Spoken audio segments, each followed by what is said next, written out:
Good evening dear brother and sister. ముందుగా advanced happy new year 2025. ఈరోజు evening మీ ముందుకు రావడం సంతోషం. ఆఫ్టర్ లాంగ్ టైం దేవుడు నాకు ఇచ్చినటువంటి ఈ 2024 సంవత్సరాన్ని నిజంగా మరి దేవుడు నన్ను ఎంతగానో బ్లెస్ చేస్తూ వచ్చాడు. నిజంగా దేవుడు నాకు ఇచ్చిన సంవత్సరాన్ని నేను చాలా ధన్యతగా భావిస్తూ ఉన్నాను. ఈ సంవత్సరం నా వ్యక్తిగత జీవితంలో నేను ఎలాగా ఈ సంవత్సరాన్ని మరి నా జీవితానికి, నా కుటుంబ జీవితానికి నేను ఉపయోగించుకున్నాను అనే విషయాలు రెండు మాటలు మీతో పంచుకోవాలని వచ్చాను. ముందుగా పర్సనల్గా మాట్లాడితే, వ్యక్తిగతంగా మాట్లాడితే పర్వాలేదు. ఈ సంవత్సరం నేను వ్యక్తిగత చాలా విషయాలు నేర్చుకున్నా. ముఖ్యంగా దేవుని పరిచయలో మంచిగానే వాడబడుతూ ఉన్నాను. చాలా నేర్చుకున్నాను. ప్రార్థన విషయంలో ఈ మధ్య కొంచెం ప్రార్థన చేస్తూ ఉన్నాను. ఆ టైం ఉన్నప్పుడల్లా వాక్య ధ్యానంలో కూడా కొంచెం టైం స్పెండ్ చేస్తూ ఉన్నాను. దేవుడు నాకు మంచి లిటరేచర్ ఇచ్చాడు. లిటరేచర్ కామెంటరీస్ తెచ్చుకున్నాను. చాలా బుక్స్ దేవుడు నాకు ఇచ్చాడు చదువుకోవడానికి. అవన్నీ ఇంతకుముందు ఓన్లీ లేఖనాల్లోంచి దేవుడి తలంపులను బట్టి మాట్లాడుతూ వచ్చేవాడిని, కానీ ఇప్పుడు కొంచెం డీప్ స్టడీ ఏమంటాం కామెంటరీస్ ఎక్స్పోజిషన్ చేయగలుగుతా ఉన్నాం. మా సహోదరుల సహకారంతోనూ, ఇటు పరిశుద్ధాత్మ దేవుని సహాయము, ఇటు ఇంటర్నేషనల్ స్పీకర్స్ కొంతమంది లిటరేచర్ బుక్స్ వాడుతూ ఉన్నాను. రైటర్స్ కొన్ని బుక్స్ వాడుతూ ఉన్నాను. సో ఆ విధంగా కొంత బలపడతా ఉన్నాను.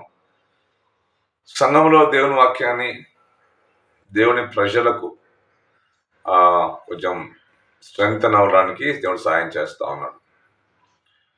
ఇక టైం ఒకటి ఇంకొంచెం మేనేజ్ చేయాలి రాబో రోజుల్లో.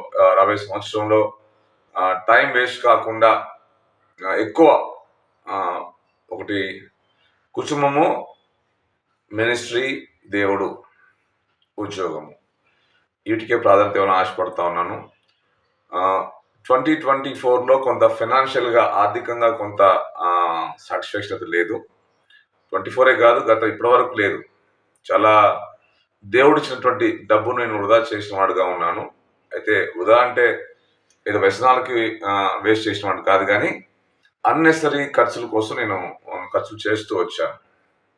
అయితే ఈ సంవత్సరం నా తీర్మానం, డబ్బుని నేను జాగ్రత్త ఖర్చు చేయాలి, ఆరోగ్యాన్ని కాపాడుకోవాలి, టైంని, ప్రాముఖ్యంగా టైంని చాలా ప్రీషియస్గా ఖర్చు చేయాలని ఆశపడుతూ ఉన్నాను. కుటుంబంతో నా టైము, నా రిలేషన్ పర్వాలేదు. లాస్ట్ ఇయర్ కంటే ఈ ఇయర్ పర్వాలేదు. 2025లో మాత్రం సీరియస్గా నా పిల్లలతోని, నా భార్యతో ఇంకెక్కువ టైం గడపాలి. వాళ్ళకు కూడా కొన్ని విషయాలు నేర్పించాలి, వాళ్ళ నుంచి కొన్ని విషయాలు నేర్చుకోవాలి. కాబట్టి నా పిల్లల కోసం ప్రేయర్ చేస్తా ఉన్నాను. వాళ్ళు త్వరగా మరి రక్షించబడాలని, బాప్టిజం తీసుకోవాలని, మరి వారు ఏవైతే చదువులు ఎంచుకున్నారో ఆ చదువుల్లో దేవుడు వాళ్ళని బ్లెస్ చేయాలని నేను వారి కోసం ప్రేయర్ చేయాలి. అది పిల్లల విషయంలో. నా వైఫ్ విషయంలో నాకు కంప్లైంట్స్ ఏమి లేవు. So we are very happy. తను నాకు బాగా సపోర్ట్ చేస్తూ ఉంది. మేము ఇప్పుడు మంచి అండర్స్టాండింగ్కి వచ్చాం. 20 సంవత్సరాల వివాహ జీవితం తర్వాత ఇప్పుడు దేవుడు మా ఇద్దరికి అండర్స్టాండింగ్ ఇచ్చాడు. దాదాపుగా 90% మేము అండర్స్టాండింగ్కి వచ్చాం. ఒక 10% కొన్ని విషయాల్లో మాకు అభిప్రాయ భేదాలు కావచ్చు, కొన్ని మిస్అండర్స్టాండింగ్స్ ఉండొచ్చు. వాటిని కూడా దేవుడు రాబో రోజుల్లో వాటిని క్లియర్ చేయాలని నేను ప్రేయర్ చేస్తున్నాను. ఇద్దరం కలిసి ప్రార్థిస్తా ఉన్నాం, కలిసి బైబిల్ స్టడీ చేస్తా ఉన్నాం, కలిసి మినిస్ట్రీకి వెళ్తా ఉన్నాం. సో ఇవన్నీ ఏంటంటే మా అండర్స్టాండింగ్కి గుర్తులు అన్నమాట, మంచి గుర్తులు, గుడ్ సైన్. ఇంతకుముందు లేదు అది. ఇప్పుడు అన్ని విషయాలు సహకరిస్తూ ఉంది. నేను మినిస్ట్రీకి వెళ్తా ఉంటే నాతో వస్తూ ఉంది, నన్ను పంపిస్తూ ఉంది. సో అది నాకు మంచి గుడ్ సైన్. ఇక చర్చ్ మినిస్ట్రీ వచ్చేసరికి దేవుడు మంచిగానే వాడుకుంటా ఉన్నాడు. ఎక్కడ అవకాశం వస్తే అక్కడికి ప్రభు క్షేమకరంగా పంపిస్తా ఉన్నాడు. అంతే నమ్మకంగా దేవునికి నేను అకౌంటబిలిటీగా ఉంటున్నాను. సంఘంలో, పరిచయలో, ఇతరులతో కూడా సంబంధాలు బాగున్నాయి. అందరిని ప్రేమిస్తున్నాను, అందరిని గౌరవిస్తున్నాను, ఎవరిని కూడా తక్కువ చేయట్లేదు. నాకు తెలిసి నాకు ఈ రోజు వరకు శత్రువులు లేరనే నేను భావిస్తా ఉన్నాను. నాకెవరు శత్రువులు లేరు. నేను అందరిని ప్రేమిస్తున్నాను. నన్ను అందరూ ప్రేమిస్తా ఉన్నారు. రాబో రోజుల్లో ఇంకా మంచి సహవాసము, మంచి సంబంధాలు కలిగి ఉండటానికి ఇతరులతోనూ, సంఘముతోనూ, కుటుంబంతోనూ నేను మంచి రిలేషన్ కలిగి ఉండటానికి ప్రేయర్ చేస్తా ఉన్నాను. సో నా కోసం కూడా ప్రేయర్ చేయండి. నేను ఇంకా చాలా విషయాలు నేర్చుకోవాలి, చాలా మార్చుకోవాలి, చాలా మంచి పనులు చేయాలి. ఇది నా 2025 నా తీర్మానాలు. సో ఇప్పుడు నా భార్య మేరీ మాట్లాడుతుంది. Thank you very much. అందరికీ ప్రైజ్ లాడండి.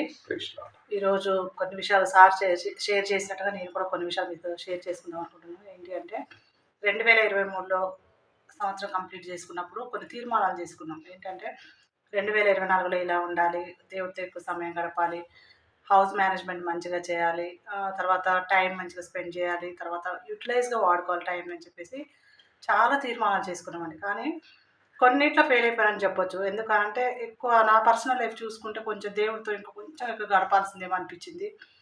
తర్వాత వచ్చేసి టైంని కూడా ఇంకా మంచిగా మేనేజ్మెంట్ చేయాల్సిందేమో అనిపించింది. ఎందుకంటే టైం వేస్ట్ చేసినామేమో అనిపించింది కొన్ని. తర్వాత కుటుంబ విషయానికి వస్తే మాత్రం అండి, కుటుంబంలో చాలా నెమ్మది సంతోషంగా ఉన్నామండి ఈసారి మేము. ఎందుకంటే పిల్లలు లేరు, సార్ నేను ఎక్కువ పరిచర్యలో గడిపినాను. ఈ ఒక్క విషయం మాత్రం ఇంకా గడపాలి, కానీ కొంచెం గడిపినామని చాలా హ్యాపీగా చెప్తున్నాను.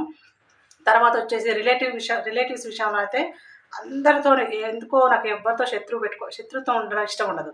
మా సిస్టర్స్ ఏంటి, మా సైడ్ ఏంటి, సార్ వాళ్ళ సైడ్ ఏంటి, మా రిలేషన్ ఏంటి, మా బ్రదర్స్ ఏంటి, అందరితో కూడా చాలా మంచి సంబంధాలు కలిగి ఉన్నామండి. అది కూడా నేను చాలా సంతోషంగా చెప్పగలను. ఎందుకంటే ఒక్క శత్రువుని పెట్టుకున్న మనసు అంతా ఒకలాగా ఉంటుంది కాబట్టి నేను ఆ శత్రువు విషయాలు మాత్రం నేను ఎప్పటికప్పుడు క్లియర్